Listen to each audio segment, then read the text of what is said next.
Y esta mañana quiero hablar con el tema Rinde cuentas a Dios. Esta mañana quiero hablar con el tema Rinde cuentas a Dios. Observando el día de ayer, 27 de febrero, el 177 aniversario de nuestra independencia nacional, tal como se dijo al iniciar el servicio, ¿verdad? Y todos nosotros que tenemos como buenos cristianos ese sentir patriótico y la dominicanidad brota de nosotros. Es un día que celebramos, que sacamos nuestras banderas y que nos sentimos con una identidad de nación.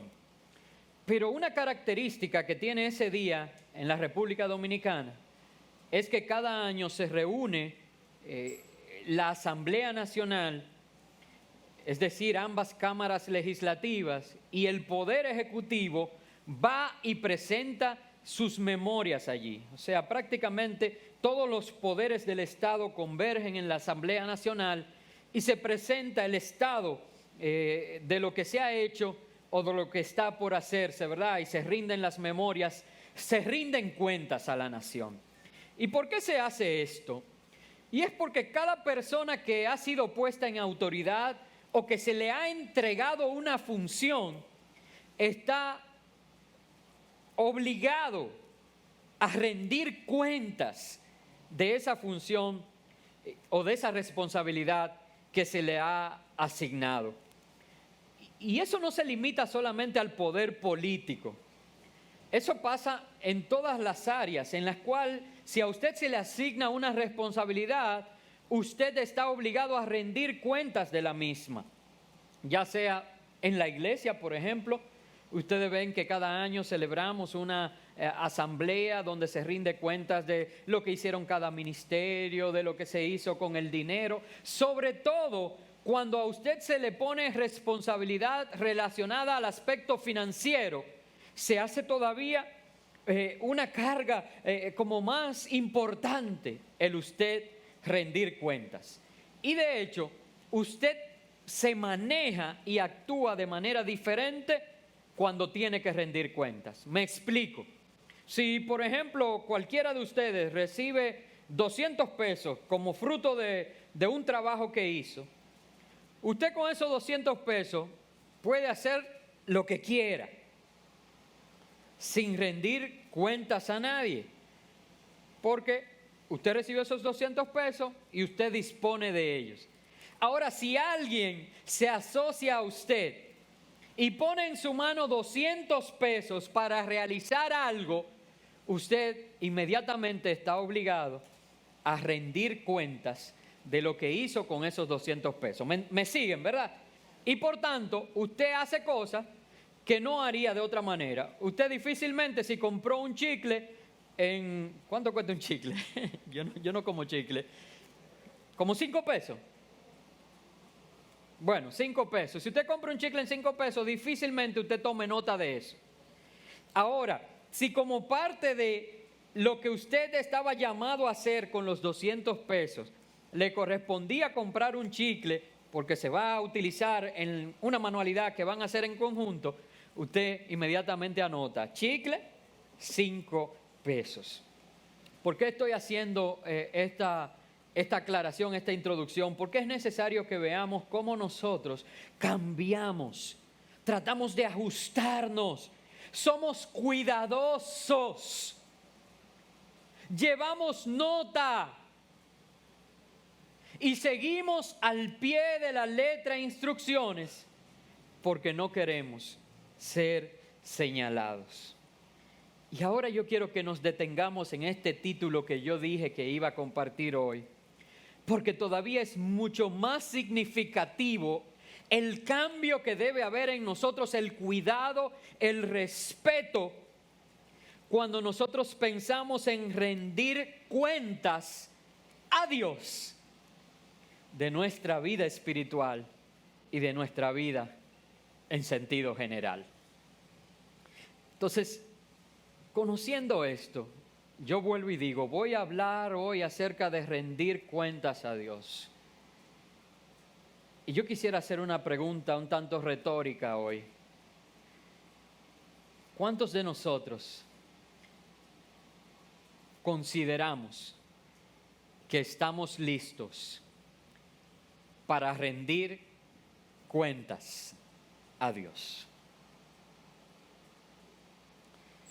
Mírate, mira tu vida, mira todo lo que Dios ha puesto en ti, lo que Él ha depositado, los dones, talentos, el tiempo que te ha dado, la familia que te ha dado, el lugar donde naciste. Mira todo lo que Dios ha puesto en ti y piensa en cómo estás siendo mayordomo, cómo estás siendo tú el presidente de eso que Dios te ha entregado. Imagínate que la Asamblea Nacional del Cielo se prepara y eres llamado a rendir cuentas. Eclesiastés 12:14 dice, Dios, y quiero resaltar que este es el último verso del libro de Eclesiastés. Un libro escrito por Salomón, el hombre más sabio de su generación, y cuidado, un libro que nos confronta y que allí en ese último capítulo da una declaración después de haber experimentado todo. Salomón dice, mira, obedece a Dios, sus mandamientos, porque eso es el todo del hombre. Pero el último verso del libro de Eclesiastés, Eclesiastés 12:14 dice, Dios habrá de pedirnos cuentas de todos. Hermanos, tengo que hacer el énfasis porque esa palabra todos le da un peso significativo a este verso. Dios habrá de pedirnos cuentas de todos nuestros actos, sean buenos o malos, y aunque los hayamos hecho en secreto. Wow. Yo no sé a usted, hermano, quizás yo soy muy sensible o no sé qué pasa, pero a mí leer un verso tan categórico como este mueve mi mundo. Es que está diciendo aquí que yo voy a tener que dar a cuenta a Dios. Es más, no es que voy a tener, es que Dios me lo va a pedir. Así es que dice, Dios habrá de pedirnos cuenta de todos nuestros actos. Y miren, la expresión que le sigue a eso dice, sean buenos o malos. Uno pudiera pensar que, bueno, de los buenos es muy fácil dar cuenta. Pero yo reflexionaba que aún de los actos buenos, la Biblia dice que Dios es quien pesa las intenciones del corazón. Y cuando yo pensé en eso, cuando el Espíritu Santo trajo a mi mente ese verso, yo pensé, ¿de cuántos actos buenos me va a costar rendirle en ese momento allí cuentas a Dios?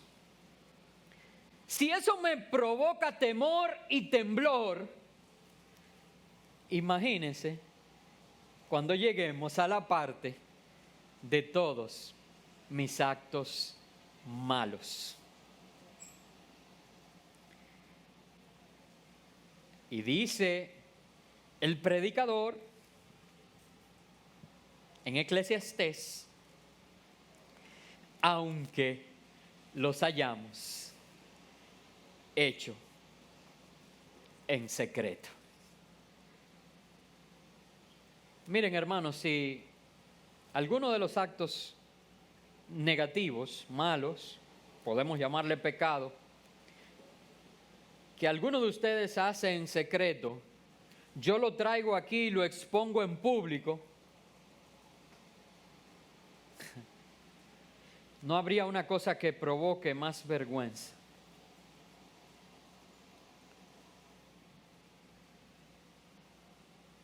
Ahora imagínense, si eso es delante de los hombres, dar cuenta a Dios mismo que habrá de pedirnos cuentas de ello. Eso me hace reflexionar profundamente en términos de cuáles son los pasos que yo debo seguir, que nosotros debemos seguir como buenos administradores de nuestros actos. Porque esos políticos van y rinden cuenta y a nadie le gustaría que le voceen mentiroso, corrupto, ladrón.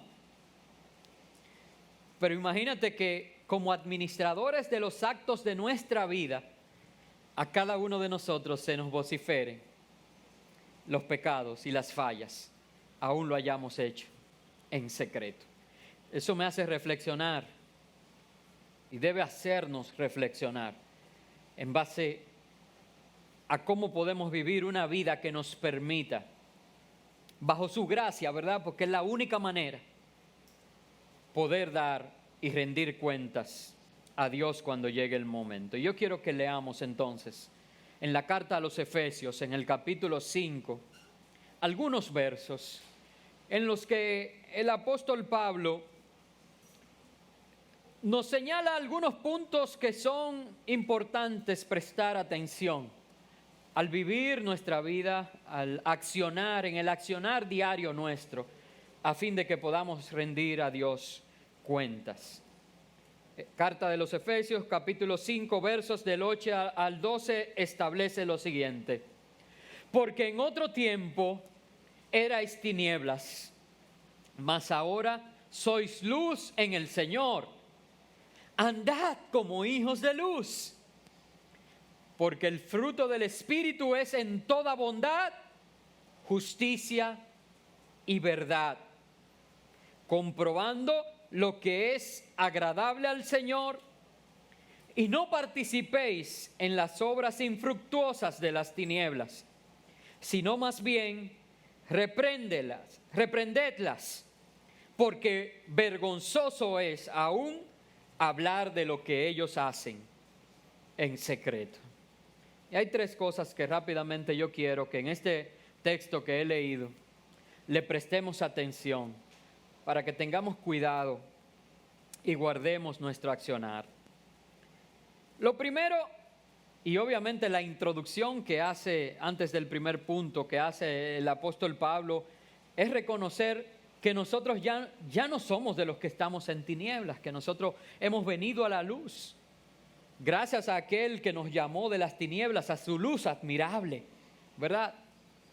Por eso predicamos y anunciamos las virtudes de Él, porque sin Él no hubiéramos podido llegar a la luz, porque Él es la luz. Así lo dijo Juan. Él es la luz y en Él no hay tinieblas. Entonces, si nosotros somos de la luz, si hemos venido a la luz, el apóstol nos invita a que andemos. Y el andar, el caminar, en este verso lo que habla es acerca de nuestro accionar, de la manera de comportarnos, del vivir. Nuestro accionar tiene que ser un accionar como hijos de luz. Y lo primero entonces que Él nos invita es que nos enfoquemos en todo lo que es bueno, lo que es justo y lo que es verdadero. Porque si el Espíritu de Dios mora en ti y mora en mí, si has venido a la luz, dice que el fruto del Espíritu es bondad, es justicia y es verdad. Ahora, ¿qué significa esto? ¿Cómo yo puedo en mi accionar enfocarme en todo lo que es bueno, en todo lo que es justo y es verdadero? Hermanos, y lo que tenemos que hacer es hacer con estas tres componentes del fruto del Espíritu un sedazo.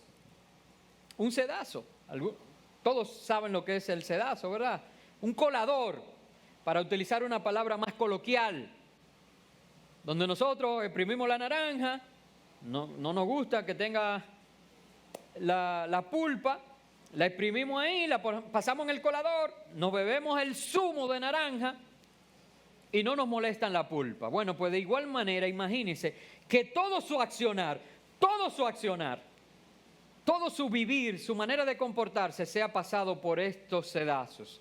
Y preguntar, lo que voy a hacer, lo que voy a decir, lo que pienso, lo que hablo, ¿es bueno?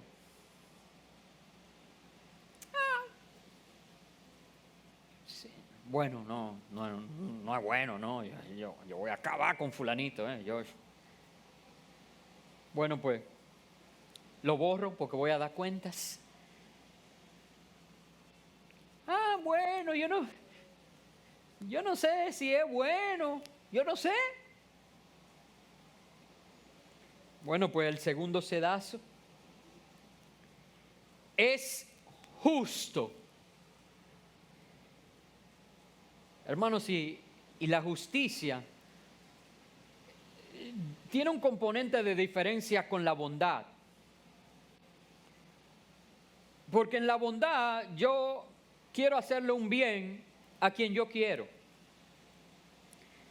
La justicia me obliga a hacerle bien a todos por igual. Y entonces, si mi accionar yo lo paso por el sedazo de justo, miren, yo sentí en mi corazón algo bueno, regalar un libro del que me habían dado 2. Pero cuando subí aquí, no encontré una manera justa. Usted no me vio que dubité y dije, ¿qué hago? Bueno, al final ya tengo que hacerlo. Busco una solución. Le doy a uno, le doy una responsabilidad. Tiene que multiplicar lo que está ahí. Y a todo lo demás le doy una opción de cómo poderlo tener. Pero la justicia provoca en mí eso. Porque voy a tener que rendir cuenta de mis actos. Y hay un tercer sedazo, que ¿es verdadero? Yo no sé, yo oí eso, pero ¿para qué oremos? Hermano, usted sabe cuántos lugares de oración se corrompen. Porque se traen cosas para orar que no han sido pasadas por el sedazo de lo verdadero. Así que, hermanos, prestar atención a esto. Solamente son 3 señalamientos que voy a hacer. El primer señalamiento es que pasemos todo nuestro accionar por los sedazos de si es bueno, si es justo y si es verdadero. En segundo lugar, algo que resalta a la luz en esto que acabamos de leer, que el apóstol Pablo escribió a los Efesios en el capítulo 5, es que con todo nuestro accionar, tú y yo tenemos que buscar agradar al Señor. Y allí lo dice comprobando lo que es agradable al Señor. Hermanos, si tú y yo, todo lo que vamos a hacer, a pensar, a actuar, nos hiciéramos la pregunta, ¿agradará esto a Dios? ¿Cuántos problemas nos evitaríamos? Hay tantas expresiones en la Biblia del término agradar a Dios. Miren, hermanos, que aún nuestras oraciones y nuestra adoración, una de las expectativas y anhelos que nosotros tenemos es que suban delante de Dios como un olor grato. Nuestras ofrendas, que sea como la de Abel, de lo primero, de lo más engordado, de las grosuras, y que sean agradables a Dios. Que nuestra vida, nosotros seamos un sacrificio vivo. ¿Cómo dice ese verso? Que presentemos nuestros cuerpos como sacrificio vivo, pero siga, ¿cómo dice? ¿Cómo fue la segunda? Santo es decir, que involucra un proceso de santificación, de separación para Dios. Y entonces, ¿cómo concluye? No, antes, después de santo, santo y agradable a Dios. Y entonces ahí dice, ese es vuestro culto racional. Es decir, que esa es nuestra religión. Que esa es la manera en que nosotros tenemos que honrar a Dios. No con legalismo ni con religiosidad, sino con que nuestra vida sea un sacrificio vivo, santo y agradable a Dios. Y nosotros tenemos que pensar en cada accionar, en cada palabra, en cada gesto, en cada proyecto en que nos involucramos. ¿Agrado yo con Dios, a Dios con esto? ¿Agrado yo a Dios con esto? Hermanos, tenemos que buscar agradar a Dios con nuestro accionar. Y la tercera cosa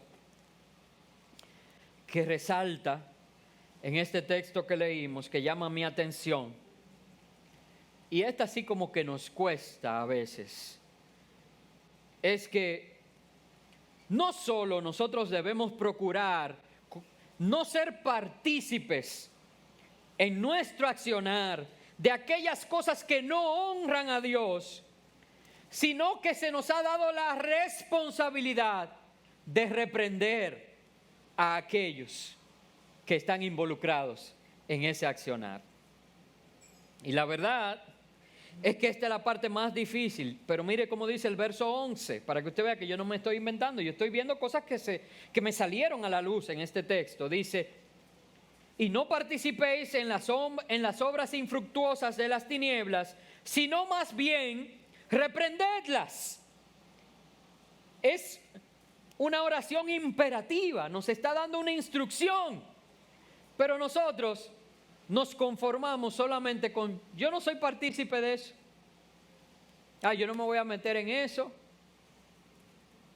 porque eso no tiene que ver conmigo.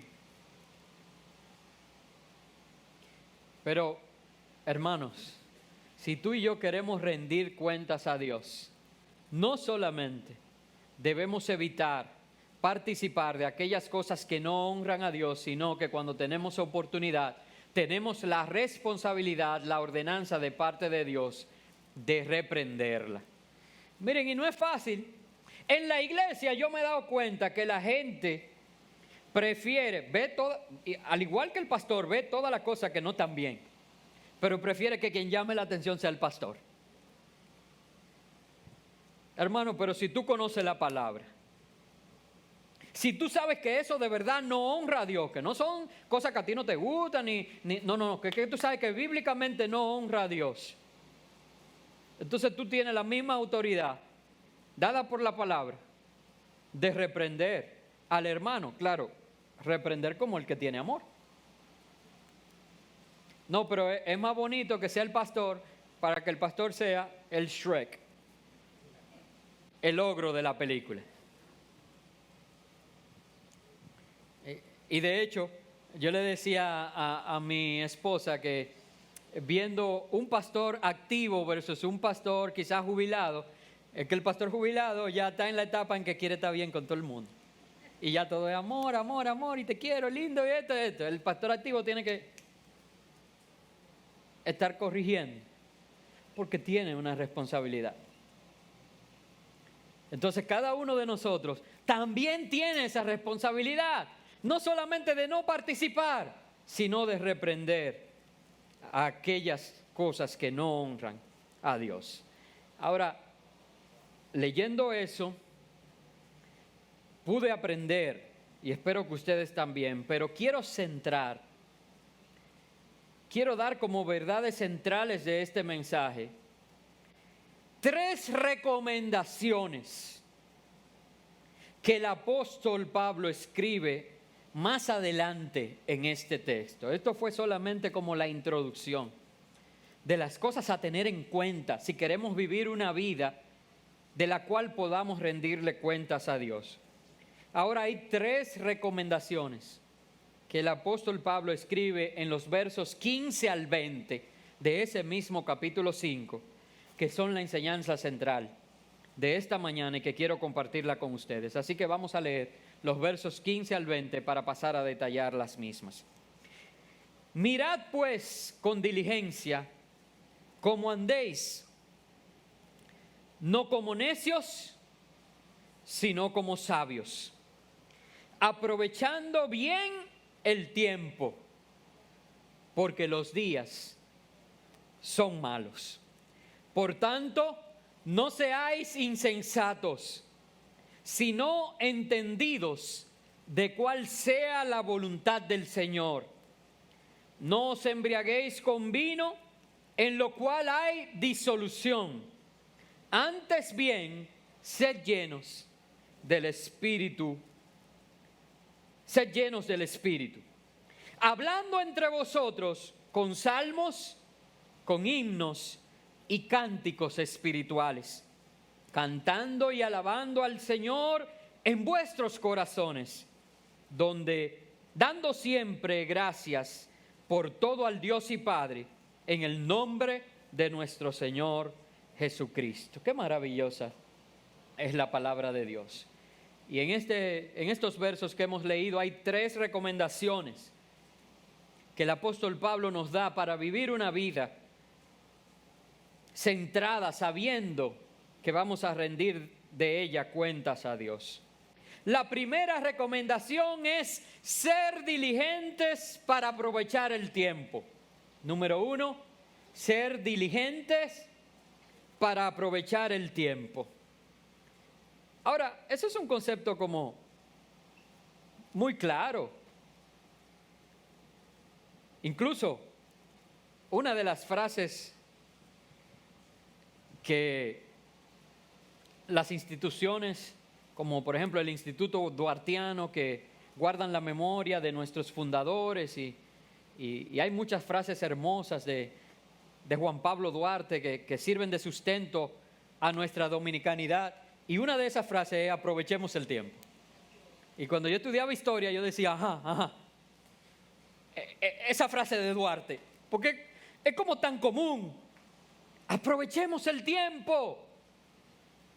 Pero ¿saben cuál tiempo?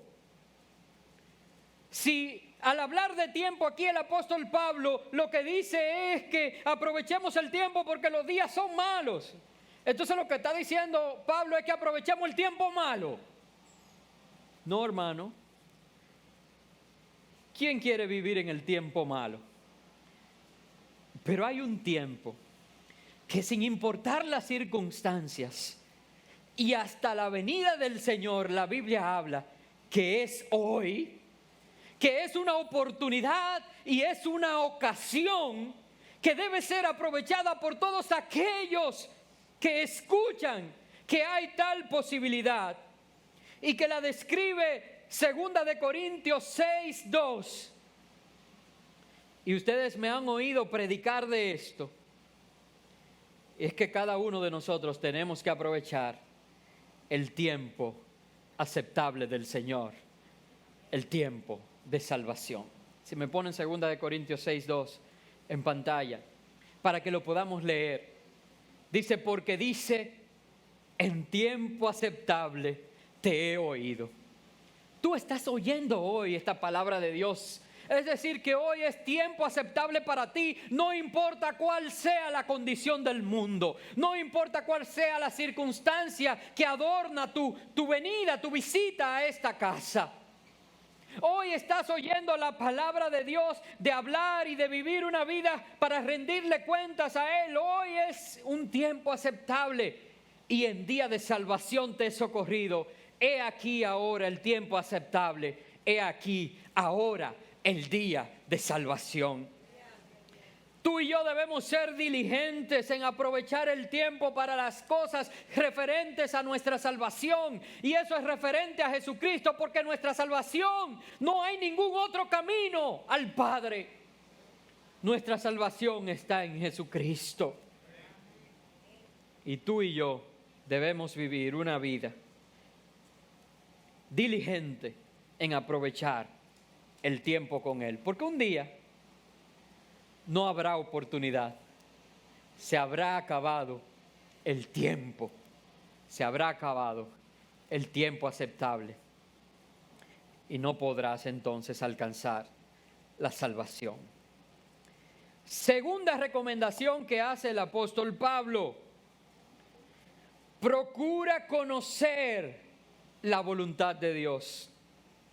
Dice el verso 17: por tanto, no seáis insensatos, sino entendidos de cuál es la voluntad del Señor. Y miren, de verdad es que con el paso de los años, y la Biblia dice que hay un tiempo para todo, quizás en mi juventud más temprana hubiera sido más eficiente esto, y lo comparto honestamente para que quizás los jóvenes no cometan el mismo error y puedan aprovechar ahora el tiempo.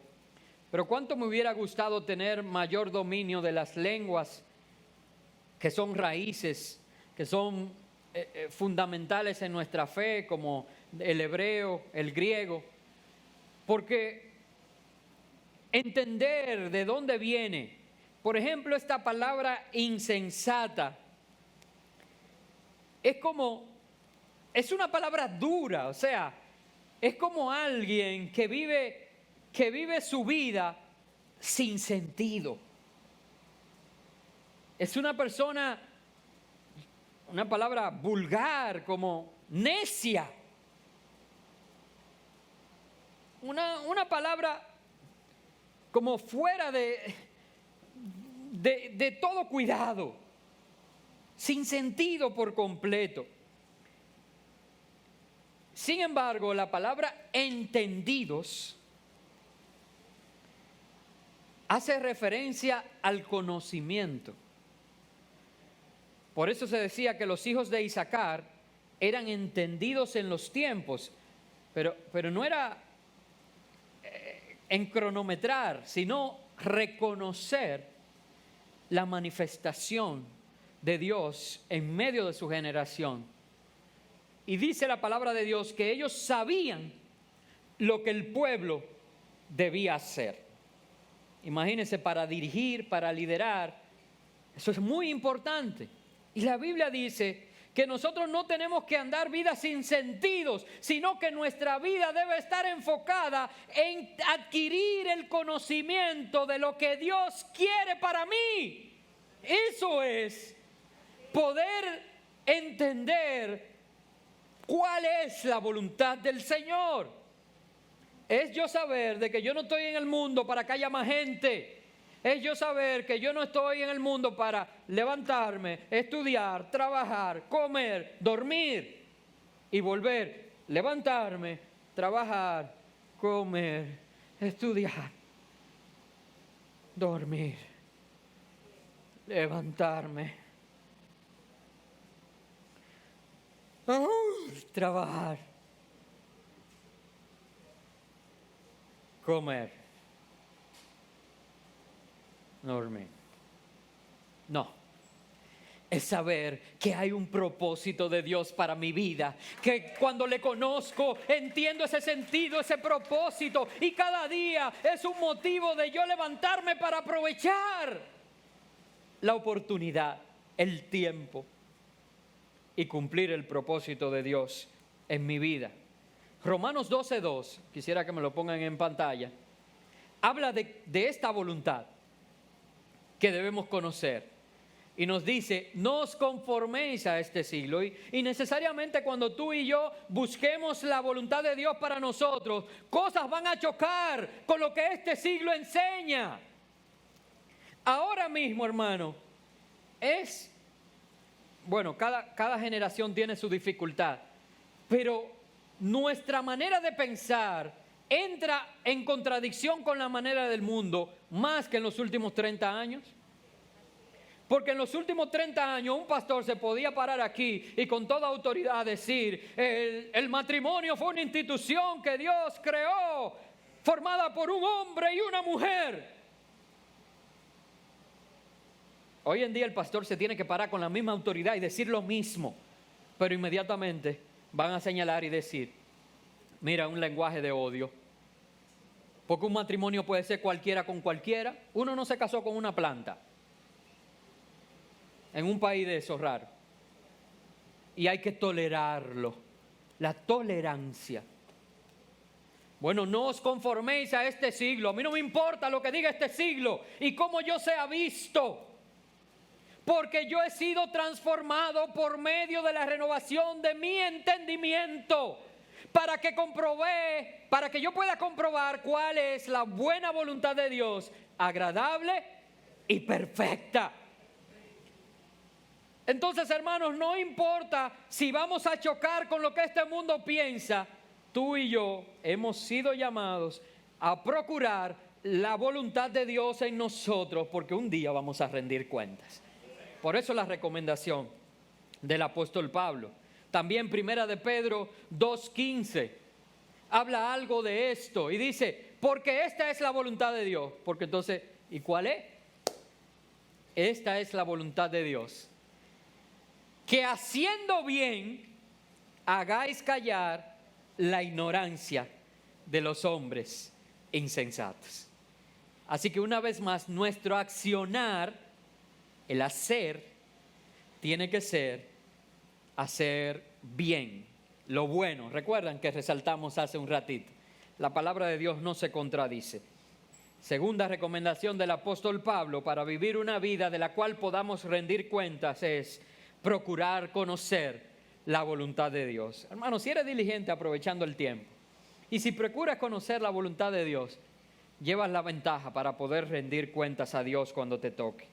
Por último, la tercera recomendación que el apóstol Pablo nos comparte está en el verso 18. Dice, no os embriaguéis con vino, en lo cual hay disolución, antes bien sed llenos del Espíritu Santo. Es que si quieres rendir cuentas a Dios, buenas cuentas, ¿verdad? Procura la llenura del Espíritu de Dios antes que ser lleno de los placeres del mundo.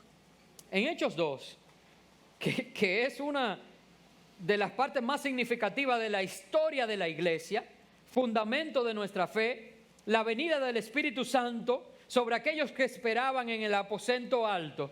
Y dice que cuando vino sobre ellos este viento que sopló y se repartieron lenguas como de fuego y cada uno le escuchaba hablar en su propio lenguaje, en su propio idioma, una manifestación poderosa del Espíritu Santo. Solo hablar de ese episodio a uno le toca todos los sentidos. Y algunos, como solamente conocían los placeres de la carne, decían, bueno, están llenos de mosto. Estos están borrachos, están embriagados. Sin embargo, no sabían que era un vino nuevo que había sido derramado sobre ellos y que recibirían poder cuando viniera sobre ellos esto, y que en ese momento sus vidas habían sido transformadas porque habían recibido el Espíritu Santo de Dios y con ello el poder que viene de Dios. Eran hombres que habían pasado a ser llenos del Espíritu Santo y su vida no sería más igual. Dice que la gente sacaba a los enfermos y la ponía para que al pasar a estos discípulos, aún la sombra de ellos sanara a los enfermos. Ese es el poder que mora en ti, que mora en mí cuando procuramos la llenura del Espíritu Santo, en que no tenemos que ir, orar y pelear y batallar. Es que pasamos y aún nuestra sombra, por el poder del Espíritu Santo, y a Él sea toda la gloria, se lleva las enfermedades. ¿Y por qué nosotros esforzamos tanto y buscamos tanto los placeres del mundo, la misma comodidad de la gente, los mismos anhelos, cuando nuestra intención debería ser procurar ser lleno del Espíritu Santo? No busquemos tanto el vino. Hay un vino nuevo que ha sido preparado para nosotros y este ciertamente es mejor. Pero nadie va a depositar vinos nuevos en odres viejos. Tú y yo tenemos que cambiar. Tú y yo tenemos que renunciar a esos mismos deseos y placeres mundanos. Y tenemos que buscar las cosas del Espíritu, porque lo espiritual se acomoda a lo espiritual.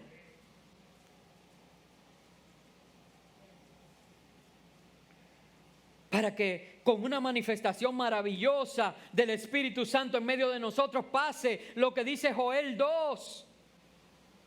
Pónmelo en pantalla, que dice: después de esto derramaré mi espíritu sobre toda carne, y profetizarán vuestros hijos y vuestras hijas, vuestros ancianos soñarán sueños y vuestros jóvenes verán visiones. ¿Usted se imagina esto aquí en Puerta Abierta? Yo lo creo, yo lo quiero ver, yo lo estoy viendo en el Espíritu. Que se derrame el Espíritu de Dios, que nuestros hijos puedan manifestar el poder, puedan tener visiones, nuestros jóvenes, que los ancianos sueñen sueños, que haya una manifestación poderosa del Espíritu Santo de Dios. ¿Y qué pasa cuando somos llenados del Espíritu de Dios? Que es la tercera recomendación. Bueno, aquí lo describe el apóstol Pablo. Dice, en primer lugar, van a ver en nuestra boca cantos de alabanza.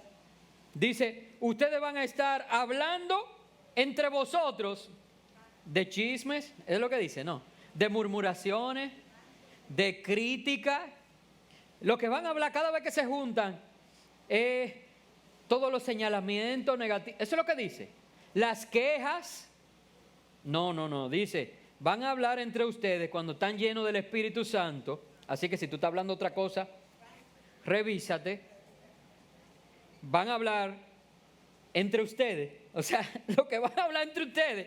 Esa va a ser la conversación rutinaria y coloquial. Salmos.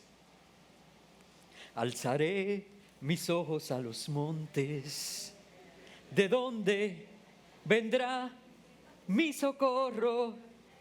Mi socorro viene de Jehová, que hizo los cielos y la tierra. No, ya, dejémoslo ahí.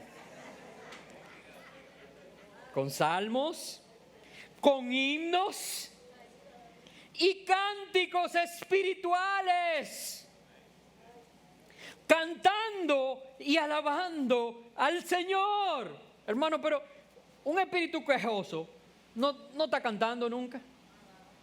O sea que hay gozo en nuestro corazón cuando somos llenos del Espíritu Santo. Y mira lo que dice aquí, que también es evidente en nosotros una adoración íntima, porque no solamente vamos a hablar eso, sino que dice aquí que a la vez que cantamos y alabamos al Señor, lo vamos a hacer en nuestro corazón, porque una cosa es con la boca y otra es con el corazón. Que la Biblia dice que de la abundancia del corazón habla la boca, pero muchas veces nosotros cantamos por cantar. Pero aquí dice que no solamente vamos a hablar entre nosotros, o sea que nuestras palabras van a ser de alabanza, sino que va a haber una adoración en el corazón. Y esa es la adoración íntima. Porque tales adoradores el Padre busca que le adoren. Aquellos que le adoran, ¿cómo? En espíritu y verdad. Y por último, algo que va a ser evidente en tu corazón. Lo dice el apóstol Pablo, dice, dando siempre gracias a Dios, por todo a Dios al Padre, en el nombre de nuestro Señor Jesucristo. Lo que va a haber en tu corazón es gratitud. Y vas a decir en toda situación, gracias Señor. Porque la llenura del Espíritu Santo en tu vida te va a permitir ver la obra de Dios en todo. Hermano, yo recuerdo, porque a veces uno da gracias al Señor en medio de una cosa buena y se hace cosa fácil. Pero cuando uno está lleno del Espíritu Santo de Dios, tú aprendes a darle gracias a Dios en medio de una circunstancia adversa. Yo recuerdo que mi familia, todos sentados ahí a las 1:30 de la mañana, el día que falleció mi padre, En medio de la tristeza profunda de perder a un ser querido, mi mamá a perder a su compañero de vida de, en ese momento creo 43 años o más. Y todos levantamos las manos al cielo y dijimos, gracias Señor, porque hoy tú le has llevado a un sitio donde no es conocido por su enfermedad, donde no hay dolor, donde no hay tristeza, donde está en la presencia de tu Señor, y porque aún a nosotros tú nos has llenado de paz y podemos ver cómo Él murió una muerte tranquila. Porque hay gratitud en el corazón cuando permites que tu vida sea llenada del Espíritu Santo. Quiero pedirle que se pongan sobre sus pies un segundo, porque quiero terminar con una exhortación final mientras adoramos. Hermanos, porque empecé con una pregunta bien difícil. ¿Cuántos estaban dispuestos a rendir cuentas a Dios de todos sus actos? Hice algunos señalamientos que llamaban mi atención de los primeros versos de este texto, de cómo debíamos enfocarnos en todo lo bueno, en todo lo justo, lo verdadero, de cómo debíamos buscar agradar a Dios con todo lo que hacíamos y de no ser partícipes de cosas que no honraban a Dios, y aún más reprender a los que hacían estas obras. Enseñé a tu vida 3 recomendaciones que el apóstol Pablo, como con un clavo, quiso dejar fijado en nuestra mente y nuestro corazón, de que debemos ser diligentes en aprovechar el tiempo, sobre todo el tiempo aceptable, para conocer al Señor y servirle. Procurar conocer la voluntad de Dios, aunque eso choque con lo que el mundo enseña, y procurar la llenura del Espíritu de Dios que trae en nosotros alabanza, adoración y gratitud. Ahora yo quiero enviarte allá afuera. Ahora yo quiero exhortarte a que vayamos y vivamos como hombres y mujeres que debemos rendir cuentas a Dios. Vivamos y andemos como hijos de luz. Vivamos como hombres y mujeres que hemos sido transformados por la sangre preciosa de Jesús.